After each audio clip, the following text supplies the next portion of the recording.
चला तर मंडळी, मुलांच्या आवडीचा महिनाभर टिकणारा मस्त असा पदार्थ करूयात. एका बाउलमध्ये 2 वाट्या मैदा घ्यायचा, त्याच्यामध्ये चवीनुसार मीठ घालायचं, ओवा घालायचा, 2 चमचे तेल घालायचं, व्यवस्थित मिक्स करायचं. अशा पद्धतीने पीठ आणि तेल व्यवस्थित मिक्स झालं पाहिजे. त्याच्यामध्ये थोडं थोडं पाणी घालून व्यवस्थित असा घट्ट गोळा मळून घ्यायचा. व्यवस्थित घट्ट असा मळला गेला पाहिजे. त्यानंतर एका वाटीमध्ये 3 चमचे कॉर्नफ्लॉवर घ्यायचं, 3 चमचे तूप घ्यायचं, व्यवस्थित मिक्स करायचं. अशा पद्धतीने पेस्ट झाली पाहिजे.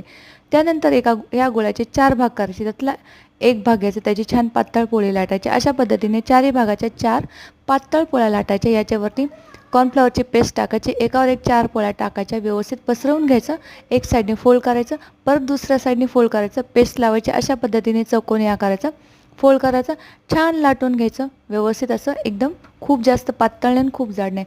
अशा पद्धतीने चाकूच्या साहाय्याने काप करून घ्यायचे. एवढ्या साईजचे काप करायचे. तुम्हाला जास्त मोठे असेल करू शकता आणि मस्त अशी खारी